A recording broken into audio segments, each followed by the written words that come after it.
અમદાવાદના બાવળામાં થયેલી 5 કરોડની લૂંટ કેસમાં ગ્રામ્ય પોલીસે ગણતરીના કલાકોમાં 6 આરોપીઓને ઝડપી પાડી 3.5 કરોડનો મુદ્દામાલ કબજે કર્યો છે।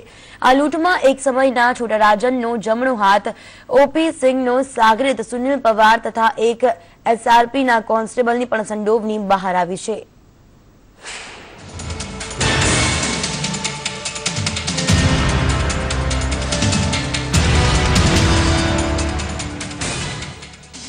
અમદાવાદના બાવળામાં ગત શુક્રવારે મોડી રાત્રે આંગડિયા પેઢીના ₹5 કરોડના દાગીનાની ચોરી થતા પોલીસ દોડતી થઈ ગઈ હતી।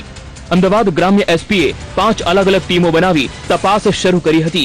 પોલીસને આ કેસને ઉકેલવામાં સૌથી વધારે એક સોફ્ટવેરે મદદ કરી હતી, જેમાં આરોપીઓના લોકેશનની જાણ થઈ ગઈ હતી। એક ટીમ ઓફિસમાં બેસી કાર્ય કરી રહી હતી, ત્યારે અન્ય ટીમો ફિલ્ડમાં। આ લૂંટમાં 2 ગેંગ સામેલ હતી, જેમાં एक गैंग गुजरात की भरवाड़ गैंग और एक मुंबई की पवार गैंग शामिल थी। जो फर्स्ट पहला काम हमने किया वो डिफरेंट जगह से, जहाँ से ये आंगड़िया पेटी चली थी और जहाँ तक लूट जहाँ तक हुई थी, वहाँ हर जगह से हमने उस जगह का डिफरेंट प्लेसेस का 12 डिफरेंट प्लेसेस का हमने सेल आईडी लिया। सेल आईडी लेने के बाद ये 12 जगह के जितने सर्विस प्रोवाइडर्स थे।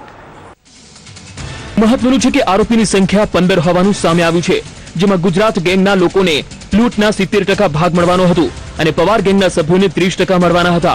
નોંધનીય છે કે આરોપીઓને એવી જાણ હતી કે આઈશર ગાડીમાં ₹100 કરોડની રોકડ રકમ છે।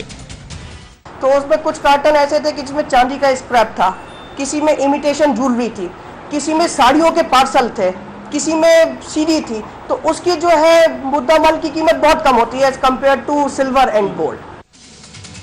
पकड़ाયેલ 6 આરોપીઓમાંથી સુનિલ પવાર છોટારાજન ગેંગના જમણા હાથ સમાન ઓપી સિંહનો સાગરીત રહી ચૂક્યો છે અને ખંડણી કેસમાં 3 વખત જેલમાં જઈ આવ્યો છે અને વર્ષ 1999માં ઓપી સિંહ સાથે ખંડણીના કેસમાં નાસિક જેલમાં હતો।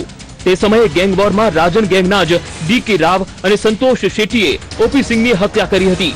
ત્યારબાદ સુનિલ પવાર વર્ષ 2002માં સુરત આવીને જમીન દલાલીનો વ્યવસાય કરતો હતો। નવીન ઝા સાથે ઋત્વિજ સોની, સંદેશ ન્યૂઝ, અમદાવાદ।